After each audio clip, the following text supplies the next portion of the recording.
புத்தகத்தை நீங்களும் படித்து கேட்டு மகிழுங்கள். கதை பிடித்திருந்தால் அனைவருக்கும் பகிருங்கள். என் பெயர் காவியா. எனக்கு ஒரு தங்கை இருக்கிறாள். அவள் பெயர் நித்யா. எனது அப்பாவின் பெயர் மாறன். அவர் ரியல் எஸ்டேட் பிசினஸ் செய்கிறார். என் அம்மாவின் பெயர் நந்தினி. ஒரு தனியார் நிறுவனத்தில் சூப்பர்வைசராக பணிபுரிந்து வந்தார். எனக்கும் என் தங்கைக்கும் அப்பா என்றாலே கொள்ளை பிரியம். அம்மாவை விட அப்பாவிடமே அதிக செல்லம். சிறு வயதிலிருந்து கேட்டதெல்லாம் வாங்கி தரக்கூடிய அப்பா எங்களுக்கு மிகவும் பிடித்தவராக இருந்தார். அம்மா நல்ல ஊதியம் பெற்றதாலும் அப்பாவும் ரியல் எஸ்டேட் தொழிலில் அதிகமாக சம்பாதித்ததாலும் எங்களுக்கு ஏழ்மை என்ற வார்த்தையை தெரியாமல் எங்களை வளர்த்தனர். நானும் நித்யாவும் பள்ளியில் சிறப்பாகவே படித்து வந்தோம். ஆதலால் எங்கள் மீது எந்த ஒரு சின்ன வருத்தமும் எங்கள் பெற்றோருக்கு இருந்ததில்லை. அது மட்டும் இல்லாமல் எங்கள் அம்மா எங்களுக்கு சமையல் நுணுக்கங்களையும் கற்றுக் கொடுத்தார். என் அப்பா படிக்கும் பிள்ளைகளுக்கு சமையல் எதற்கு என்பார். அம்மாவோ அதுவும் ஒரு கலைதான் என நிறைய விஷயங்களை கற்றுக் கொடுத்தார். வாழ்க்கை மிகச் சிறப்பாக சென்று கொண்டிருந்தது. நான் பள்ளி படிப்பை முடித்து கல்லூரியில் சேர்ந்து 2 ஆண்டுகள் முடிந்திருந்தது. 3ஆம் ஆண்டு கல்லூரிக்கு சென்று கொண்டிருந்தேன். எனது தங்கையும் பள்ளி படிப்பை முடித்து 1ஆம் ஆண்டு கல்லூரியில் சேர்ந்திருந்தாள். இருவரும் ஒரே கல்லூரியில் படித்தோம். கல்லூரிக்கு சென்றிருந்த எங்களுக்கு அதிர்ச்சிகரமான செய்தி வந்தது. வேகமாக கல்லூரியில் இருந்து கிளம்பி நானும் என் தங்கையும் மருத்துவமனைக்கு விரைந்தோம். அலுவலகத்தில் வேலை பார்த்து கொண்டிருந்த போது அம்மா திடீரென மயங்கி விழுந்ததால் அவரை உடனடியாக அலுவலகத்தில் இருந்து மருத்துவமனைக்கு கொண்டு வந்து சேர்த்ததாக தெரிவித்தனர். எனது அப்பாவும் எங்களுக்கு முன்னதாகவே அங்கு வந்திருந்தார். அம்மாவுக்கு அறுவை சிகிச்சை செய்யப்பட்டு அம்மா நல்லபடியாக மருத்துவமனையில் இருந்து வீட்டிற்கு வந்து சேர்ந்தார். நானும் எனது தங்கையும் அம்மாவை பார்த்து கொண்டோம். எங்களிடம் அம்மாவும் ஏதோ சொல்ல வந்து பல நேரங்களில் அதை சொல்லாமலேயே அமைதியாக இருந்து கொண்டார். படுக்கையாக இருந்து மீண்டும் எழுந்து எங்களுடன் வந்து விடுவார் என்று நினைத்து கொண்டிருந்த போது வீட்டிலேயே அப்படியே மயங்கி கிடந்துள்ளார். அப்பா வீட்டிற்கு வந்தபோது அம்மா மயங்கி இருப்பதை கண்டு வேகமாக மருத்துவமனைக்கு கொண்டு சென்றார். ஆனால் மருத்துவமனையில் மருத்துவர்கள் அவர் இறந்து விட்டதாக தெரிவித்தனர். நானும் திவ்யாவும் கல்லூரியில் இருந்து வேகமாக வீட்டிற்கு ஓடி வந்தோம். அழுது தீர்த்தோம். எங்களை விட்டு சென்ற அம்மா எப்படியாவது திரும்பி வந்துவிட மாட்டாளா என்று கதறினோம். அனைத்தும் முடிந்தது. 1 மாதம் வீடே அமைதியாக காட்சி அளித்தது. வழக்கமான வேலைகளை செய்துதானே ஆக வேண்டும் என்று கல்லூரிக்கு செல்ல ஆரம்பித்திருந்தோம். 1 வாரத்தில் எங்களிடம் பேச வேண்டும் என்று அப்பா எங்கள் அறைக்கு வந்து அமர்ந்தார். நீங்கள் 2 பேரும் பெண் பிள்ளைகளாக இருப்பதால் உங்களை பார்த்து கொள்ள ஒருவர் கண்டிப்பாக வேண்டும். அதனால் உங்களுக்கு அம்மாவாகவும் எனக்கு மனைவியாகவும் ஒருவரை தேர்வு செய்துள்ளேன். அவரை பார்த்துவிட்டு உங்கள் முடிவை சொல்லுங்கள் என்றார். அதிர்ச்சியில் நானும் நித்யாவும் ஒருவரை ஒருவர் பார்த்து கொண்டோம். அப்பா அவர்களது வீட்டிற்கு எங்களை அழைத்து சென்றார். அங்கு சென்ற பிறகுதான் தெரிந்தது, அவர் எங்கள் அப்பாவை ஏற்கனவே திருமணம் செய்து கொண்டு ஒரு பையனோடு வாழ்ந்து வருகிறார். அந்த பையன் 8ஆம் வகுப்பு படித்து வருகிறான் என்பதை கேட்டவுடன் எங்களுக்கு அப்பா மீது இருந்த ஒட்டுமொத்த பாசமும் கேள்விக்குறியானது. அந்த சித்தியின் பெயர் சந்திரமதி. எங்களை பார்த்தவுடன் எங்கள் அப்பாவின் முன் பாசமாக பேசுவது போல் நடித்தார். எங்கள் அப்பா, நீங்கள் பேசிக் கொண்டிருங்கள், நான் வெளியே சென்று விட்டு வந்து விடுகிறேன் என்று சொல்லிவிட்டு சென்றார். சித்தி எங்கள் மீது ஒட்டுமொத்த வன்மத்தையும் காட்டினார். உங்களை எனக்கு எப்போதும் பிடிக்காது, நீங்கள் இங்கு வரக்கூடாது என்று மிரட்டினார். அப்பா வந்த பிறகு சித்தி நல்ல முறையில் பேசி எங்களை அங்கிருந்து அனுப்பி வைத்தார். நாங்கள் வீட்டுக்கு வந்த பிறகு அப்பா எங்களிடம், யோசித்து நல்ல பதிலை சொல்லுங்கள், சித்தி உங்களை நன்றாக பார்த்து கொள்வாள் என்று சொன்னார். நானும் நித்யாவும் தனியாக அமர்ந்து இருவரும் பேசி ஒரு முடிவுக்கு வந்தோம். அதன்படி அடுத்த நாள் அதிகாலையில் வீட்டை விட்டு வெளியேறி சென்னைக்கு வந்துவிட்டோம். கண்ணுழித்த அப்பா எங்களை காணவில்லை என்றவுடன் பதட்டமாகி எங்களை தேட ஆரம்பித்தார். அப்போது வீட்டின் ஹாலிலேயே வைக்கப்பட்ட எங்களது கடிதம் அவர் கண்ணில் பட்டுள்ளது. அப்பா, இத்தனை வருடங்கள் நீங்களே உலகம் என்று வாழ்ந்து கடைசியில் நோய்வாய்ப்பட்டு இறந்து போன எங்களது அம்மா உயிரோடு இருந்திருந்தால் கூட உங்களை மன்னித்து இருக்கலாம். ஆனால் நாங்கள் எப்போதும் உங்களை மன்னிக்க மாட்டோம். நீங்கள் அம்மாவிற்கு மட்டும் துரோகம் இழைக்கவில்லை, எங்களுக்கும் மிகப்பெரிய நம்பிக்கை துரோகத்தை இழைத்து விட்டீர்கள். உங்கள் மீது வைத்திருந்த ஒட்டுமொத்த பாசமும் அற்று போய்விட்டது. கேட்டது. அப்பா என்ற உறவோடும் பாசத்தோடும் எங்களை தேடி வர வேண்டாம். அப்படி நீங்கள் எங்களை தேடி வந்து எங்களை உங்களுடன் அழைத்து செல்ல முற்பட்டால் அன்றே எங்களது வாழ்வின் கடைசி நாளாக இருக்கும். இப்படிக்கு காவ்யா நித்யா. கடிதத்தை படித்துவிட்டு காவல் நிலையத்திற்கு சென்று புகார் கொடுத்தார். காவலர்கள் எங்களை தேட ஆரம்பித்தனர். அப்பாவும் அவருக்கு தெரிந்த இடம், எங்களது கல்லூரியில் எங்களுடன் படித்தவர்கள் என அனைவரிடமும் விசாரித்தார். எங்களை தேடிக்கொண்டிருந்த நேரத்தில் சென்னையில் சுற்றி கொண்டிருந்தோம். முதல் நாள் இரவு ரயில் நிலையத்தில் தூங்கினோம். அடுத்த நாள் சென்னையில் ஒரு உணவகத்தில் மதிய சாப்பாட்டை சாப்பிட்டு விட்டு வெளியே வந்தபோது நாங்கள் உள்ளே உட்கார்ந்து பேசிக் கொண்டதை கவனித்த ஒரு பெரியவர், தங்குவதற்கு வீடு ஏதாவது வேண்டுமென்றால் நான் ஏற்பாடு செய்து தருகிறேன், நான் வீட்டு புரோக்கர் தான் என்று சொல்லி அறிமுகப்படுத்திக் கொண்டார். நாங்களும் அவரை நம்பி அவருடன் செல்ல ஆரம்பித்தோம். அவருடன் ஒரு ஷேர் ஆட்டோவில் ஏறி 4 கிலோமீட்டர் சென்றிருக்கும் போது எங்கள் அருகில் ஒருவர் வந்து உட்கார்ந்தார். இருவரும் ஒருவரை ஒருவர் பார்த்து சிரித்துக் கொண்டனர். எங்கள் இருவருக்கும் ஏதோ சரியில்லை என்று தோன்றியது. அதன் பிறகு ஏறிய ஒரு முதியவர், அவர் இறங்கும் இடம் வந்ததும் இறங்கியவுடன் ஆட்டோவை ஒரு நிமிடம் நிற்க சொல்லிவிட்டு அவர் இறங்கிய இடத்திலிருந்து 4-5 பேரை வருமாறு அழைத்தார். அவர் அழைப்பதை பார்த்தவுடன் எங்களுடன் இருந்த 2 பேரும் வேகமாக ஆட்டோவில் இருந்து இறங்கி ஓடினர். என்ன நடக்கிறது என்பது தெரியாமல் நாங்கள் முழித்துக் கொண்டிருந்தோம். அந்த முதியவர் என்னையும் என் தங்கையையும் கீழே இறங்குமாறு சொன்னார். நாங்கள் பயந்து கொண்டு கீழே இறங்கியவுடன் அவர்கள் இருவரும் அயோக்கியர்கள், இது போன்று யாராவது தெரியாதவர்கள் அவனிடம் சிக்கினால் அவர்களை ஏமாற்றி அவர்களிடம் இருக்கும் பணத்தை பிடுங்கிக் கொள்வார்கள். இன்னும் உங்களை போன்ற பிள்ளைகள் யாராவது சிக்கிக்கொண்டால் அவர்களை கொண்டு போய் விற்று விடுவார்கள். போன மாதம்தான் ஜெயிலில் இருந்து வந்துள்ளார்கள். அவர்களிடம் எப்படி மாட்டினீர்கள் என்று எங்களிடம் நடந்ததை எல்லாம் கேட்டு தெரிந்து கொண்டார். அவர் பெயர் கந்தசாமி என்று சொன்னார். நீங்கள் யார், எந்த ஊரை சேர்ந்தவர்கள், இந்த ஊரை சேர்ந்தவர்கள் தானா என்று அடுத்தடுத்து கேள்விகளை எழுப்பிக் கொண்டிருந்தார். நானோ பயந்தால் வாழ முடியாது, அதனால் துணிச்சலாக அனைவரையும் எதிர்கொள்வது என முடிவு செய்து அவர் கேள்விக்கு பதில் சொல்ல ஆரம்பித்தேன். நாங்கள் இருவரும் எங்களது ஊரிலிருந்து வீட்டை விட்டு ஓடி வந்து விட்டோம். இங்கே ஏதாவது வேலை தேடி பிழைத்துக் கொள்வது என முடிவு செய்துள்ளோம் என்று சொன்னேன். அவரோ, இவ்வளோ பெரிய ஊரில் 2 பெண் பிள்ளைகள் தனியாக பிழைத்துக் கொள்வது எல்லாம் சரிப்பட்டு வராது. உங்களுக்கு யார் இருக்கிறார்கள்? அப்பா இருக்கிறாரா, அம்மா இருக்கிறாரா?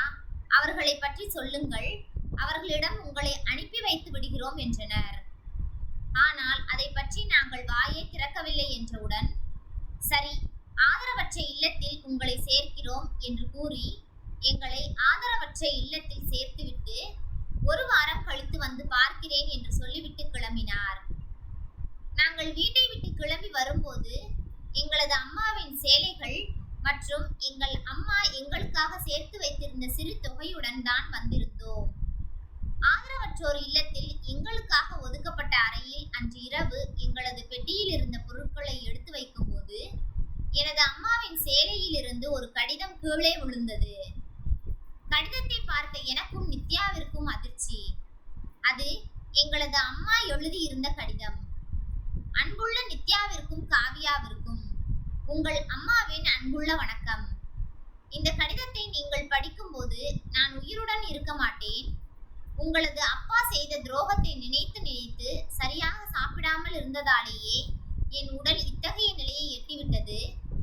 நான் இருக்கும் போதே இன்னொரு பெண்ணுடன் குடும்பம் நடத்தி கொண்டிருந்த உண்மை 5 ஆண்டுகளுக்கு முன் எனக்கு தெரிய வந்தது.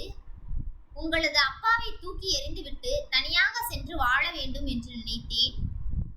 உங்களது நிம்மதியையும் கெடுத்து உங்கள் படிப்பையும் பாழாக்க வேண்டாம் என்று மனதை கல்லாக்கி கொண்டு இந்த வீட்டிலேயே இருந்து விட்டேன்.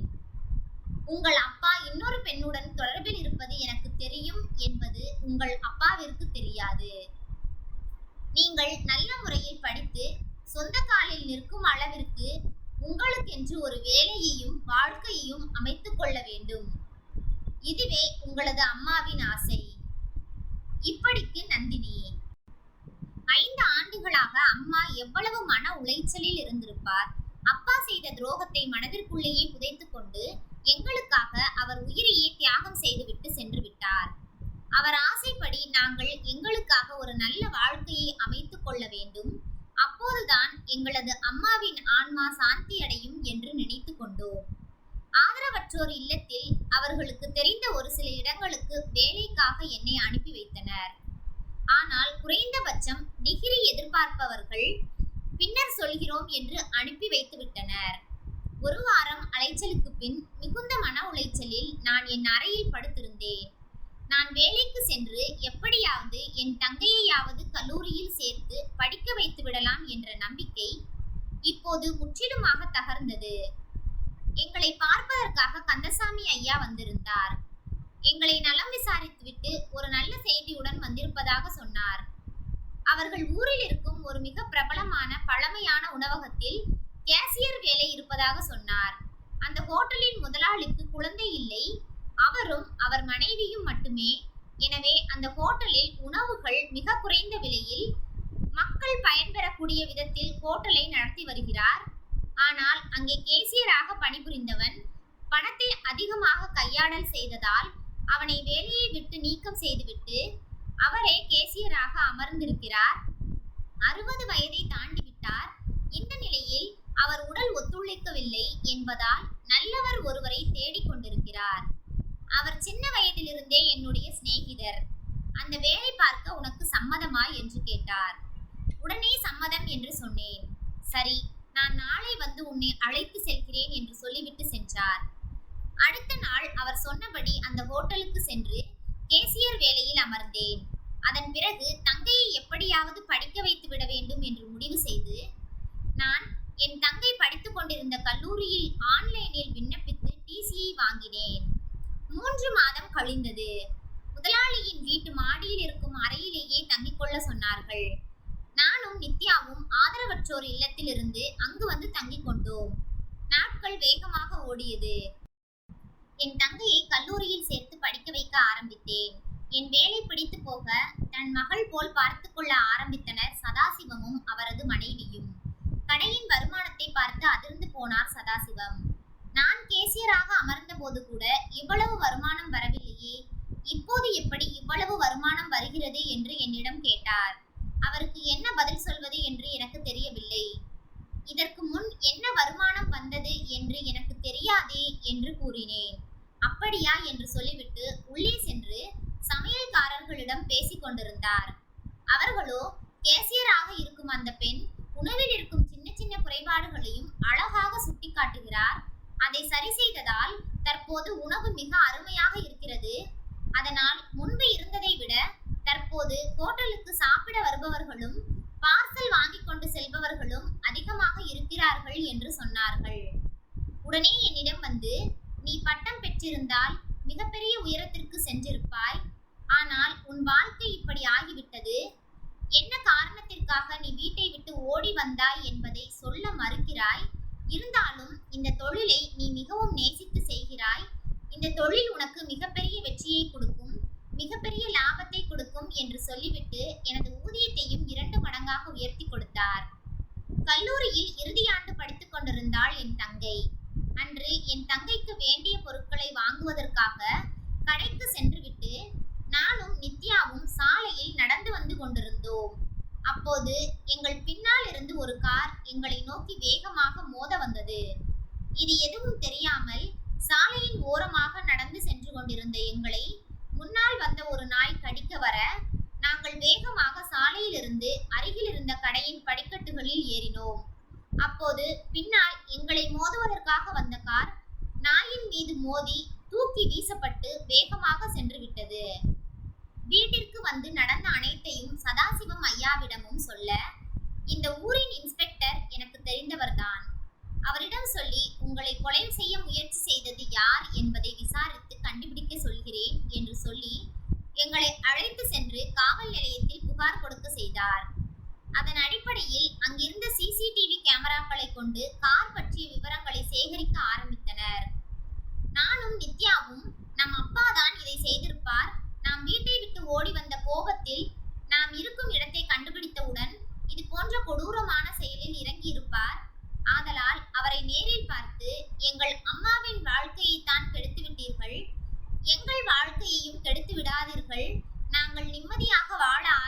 வந்துள்ளோம். இதற்கு மேல் எங்களை தொந்தரவு செய்ய வேண்டாம் என்று சொல்லிவிட்டே வந்து விடுவோம் என முடிவு செய்து சதாசிவம் ஐயாவிடமும் சொல்லிவிட்டு எங்களது ஊருக்கு புறப்பட்டோம். சித்தி வீட்டிற்கு செல்லாமல் அப்பா வேலை பார்க்கக்கூடிய ரியல் எஸ்டேட் நிறுவனத்திற்கு சென்று அவரை சந்திக்கலாம் என்று முடிவு செய்தோம். அங்கு சென்றபோது அவர்கள் சொன்னது எங்களுக்கு அதிர்ச்சியாக இருந்தது. நீங்கள் வீட்டை விட்டு ஓடிய ஓராண்டிலேயே உங்கள் அப்பா இறந்து விட்டார். அந்த ஒரு வருடமும் உங்களை மட்டுமே தேடிக்கொண்டிருந்தார். எந்த ஒரு வேலையையும் செய்யாமல் உங்களை தேடுவது மட்டுமே வேலையாக கொண்டிருந்தார். ஆனால் நீங்கள் கடைசி வரை கிடைக்கவில்லை. அவர் எப்படி இறந்தார் என்பதே ஒரு மர்மமாகத்தான் இருந்தது. ஆனால் அதை கேள்வி கேட்க யாரும் இல்லாததால் அது அப்படியே மண்ணுக்குள் மறைந்து விட்டது என்றனர். என்றைக்காவது இந்த அப்பாவின் மீது உள்ள பாசத்தில் என்னை தேடி என் குழந்தைகள் வரும்போது இந்த கவரை அவர்களிடம் கொடுத்துவிடு என்று சொல்லி இருந்தார் என்று சொல்லி ஒரு கவரை கொடுத்தனர். அதை பிரித்து பார்த்தபோது எங்களுக்காக எங்கள் பெயரில் வங்கியில் 20 லட்சம் ரூபாய் டெபாசிட் செய்திருந்தார். அதோடு ஒரு கடிதமும் இருந்தது. கடிதத்தில், இது உங்கள் பணம். என் மேல் உள்ள கோபத்தில் இந்த பணத்தை வேண்டாம் என்று சொல்லிவிடாதீர்கள். இது உங்கள் அம்மா கஷ்டப்பட்டு சம்பாதித்த பணம். இந்த பணத்திற்காகத்தான் என்னை மயக்கி இரண்டாவதாக திருமணம் செய்து கொண்டாள் என்பது தெரியாமல் வாழ்ந்து விட்டேன். வாழ்க்கையில் மிகப்பெரிய தவறு செய்துவிட்டேன். என்றைக்காவது நீங்கள் என்னை தேடி வந்தால் நீங்கள் நல்லபடியாக இருக்க வேண்டும் என்பதற்காகவே இந்த தொகையை சேர்த்து வைத்துள்ளேன். இதை அபகரிக்க அவர்கள் என்னை கொலை கூட செய்யலாம். நீங்கள் வரும்போது நான் உயிருடன் இல்லாமல் போகலாம். உங்கள் மீது அளவு கடந்த பாசத்தை வைத்திருந்தேன் என்பதை மட்டும் நீங்கள் உணர்ந்து கொள்ளுங்கள். இப்படிக்கு உங்கள் அப்பா என்று எழுதியிருந்தது. அதற்கு மேல் அந்த ஊரில் இருக்க வேண்டாம், அது நம் உயிருக்கே ஆபத்து என்று எண்ணி வேகமாக கிளம்பி சென்னைக்கு வந்தோம். நாங்கள் வரும்போதே எங்களை காரால் கொலை செய்ய வந்தவனை பிடித்து வைத்திருந்தனர். நாங்கள் கொடுத்த புகாரின் அடிப்படையில் அவனையும் அந்த செயலை செய்ய சொல்லி இருந்த அவனது அம்மாவையும் கைது செய்ய காவலர்கள் சென்றிருப்பதாகவும் நாளை அவர்கள் வந்து விடுவார்கள் என்றும் தெரிவித்தனர். அவர்கள் வேறு யாரும் இல்லை, என் அப்பாவை மயக்கி திருமணம் செய்து கொண்டவள்தான் என்பது அவர்கள் கூறியதில் இருந்தே எங்களுக்கு தெளிவானது. ஓராண்டு வழக்கு விசாரணைக்கு பின் அவர்களுக்கு 7 ஆண்டு சிறை தண்டனை விதிக்கப்பட்டது. சதாசிவ முதலாளி எங்களை மகளாக ஏற்றுக்கொண்டு எனக்கும் என் தங்கைக்கும் நல்ல இடத்தில் திருமணம் செய்து வைத்தார். எங்கள் அம்மாவின் ஆசைப்படியே ஒரு நல்ல வாழ்க்கை எங்களுக்கு அமைந்தது. ஏதேதோ கனவு காணும் நமக்கு வாழ்க்கை எதிர்பார்க்காத சமயங்களில் எதிர்பாராத சம்பவங்களை நிகழ்த்தி காட்டுகிறது. நன்றி.